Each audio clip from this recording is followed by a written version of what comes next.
Good morning बच्चों। Glow of physics में आप सबका स्वागत है। प्यारे बच्चों, जनरल नॉलेज साइंस फैक्ट की इस बृहद श्रृंखला में आपका स्वागत है। वॉल्यूम नंबर 11 और जो टोटल फैक्ट है वो है 164 और इस वीडियो का पहला फैक्ट है। लिए चलते हैं आपको पहले फैक्ट की ओर। क्या कह रहा है? भू अस्थायी उपग्रह जिसको जियो स्टेशनरी सैटेलाइट कहते हैं बच्चों, का परिक्रमण काल पृथ्वी के परिक्रमण काल के बराबर होता है। इसका परिक्रमण काल 24 घंटे का होता है। तो प्यारे बच्चों, जो भूस्थायी उपग्रह जियो स्टेशनरी सैटेलाइट होता है उसका परिक्रमण काल और पृथ्वी का परिक्रमण काल दोनों बराबर होते हैं और ये परिक्रमण काल 24 घंटे का होता है। अर्थात पृथ्वी अपने अक्ष पर एक चक्कर लगाने में 24 घंटे लेती है और जो भूस्थायी उपग्रह है वो पृथ्वी का एक चक्कर लगाने में कितना समय लेता बच्चों? 24 घंटे। तो भूस्थायी उपग्रह जियो स्टेशनरी सैटेलाइट का जो रेवोल्यूशन पीरियड होता है, टाइम पीरियड होता है, परिक्रमण काल होता है, वो 24 घंटा होता है बच्चों। तो लिए चलते हैं आपको अगले फैक्ट की ओर। तो अगला फैक्ट आपके स्क्रीन पे है बच्चों। क्या कह रहा है बच्चों? 165वां फैक्ट है।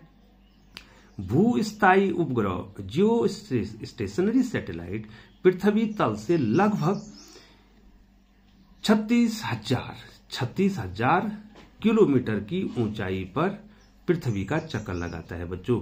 जो जियो सैटेलाइट होता है, स्टेशनरी सैटेलाइट होता है या भू अस्थायी उपग्रह होता है, वो पृथ्वी तल से कितनी दूर पे होता है बच्चों?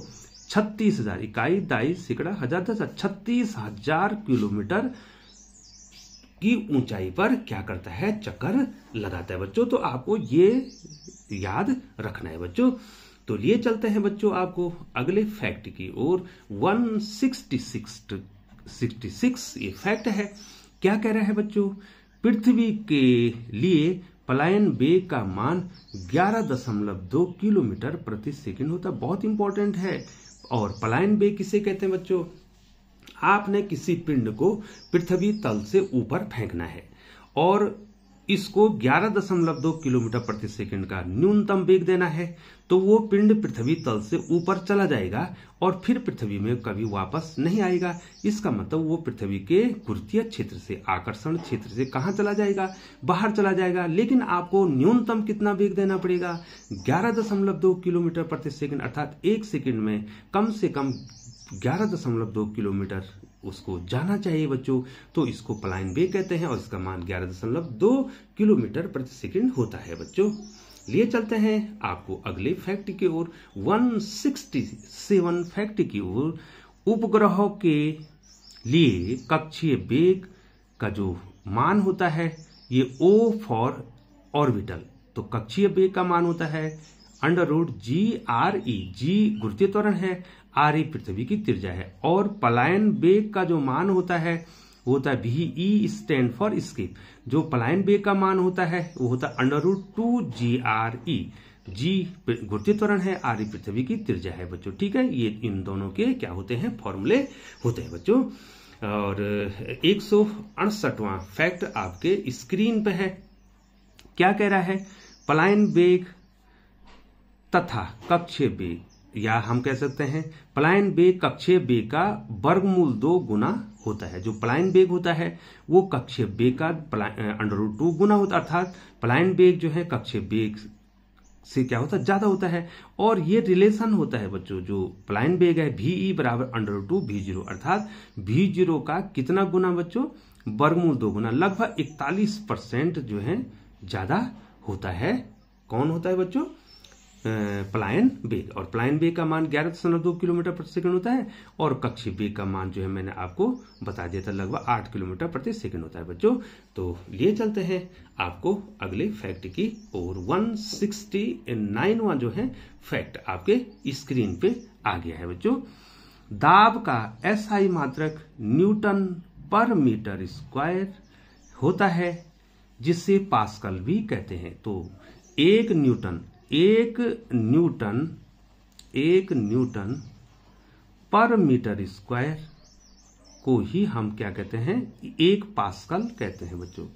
तो पास्कल किसका मात्रक हो गया बच्चों, दाब का मात्रक हो गया, जिसको न्यूटन पर मीटर स्क्वायर भी कहते हैं। तो एसआई पद्धति में दाब का मात्रक न्यूटन पर मीटर स्क्वायर, या उसी को हम क्या कहते हैं, पास्कल कहते हैं। तो पास्कल किसका मात्रक हो गया, दाब का मात्रक हो गया बच्चों। लिए चलते हैं आपको अगली फैक्ट की ओर। तो क्या कह रहा है बच्चों, वायुमंडलीय दाब का एसआई मात्रक बार है। जो वायुमंडलीय दाब होता है उसका एसआई मात्रक क्या है बच्चों, बार है। और जो बार है, एक बार जो है बहुत इंपॉर्टेंट है बच्चों, एक बार की जो वैल्यू होती है वो होती है 10⁵ न्यूटन पर मीटर स्क्वायर के। एक बार किसके बराबर होता है, 10⁵ न्यूटन पर मीटर स्क्वायर के बराबर होता है बच्चों। 171 वहां जो फैक्ट है आपकी स्क्रीन पे आ गया है बच्चों।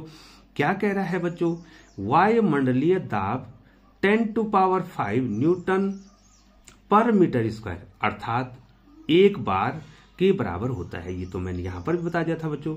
वायुमंडलीय दाब जो होता है, या तो एक बार कहेंगे उसको आप, या तो क्या कहेंगे बच्चों, वायुमंडलीय दाब को एक बार कहेंगे, और या कहेंगे 10⁵ न्यूटन पर मीटर स्क्वायर आप उसको कहेंगे बच्चों। तो लिए चलते हैं आपको अगले फैक्ट की ओर।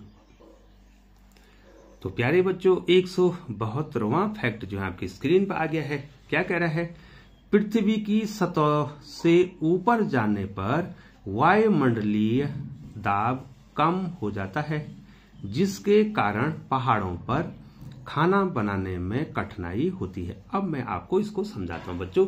जैसे जैसे आप पृथ्वी की सतह से ऊपर जाते हैं तो वायुमंडलीय दाब, ये ध्यान दीजिए, वायुमंडलीय दाब कम हो जाता है। और वायुमंडलीय दाब जब कम होगा तो क्वथनांक भी कम हो जाएगा। और पहाड़ों पर क्या होता है बच्चों कि यदि आप दाल को गलाना चाहेंगे तो वहां क्वथनांक, वायुमंडलीय दाब कम है, वायुमंडलीय दाब कम है तो क्वथनांक भी कम हो जाएगा। तो जो पानी 100 डिग्री पर उबलता है वो पहले ही उबल जाएगा, 80 डिग्री पे उबल जाएगा। तो 80 डिग्री की जो ऊष्मा होगी वो कम होगी 100 डिग्री की तुलना में।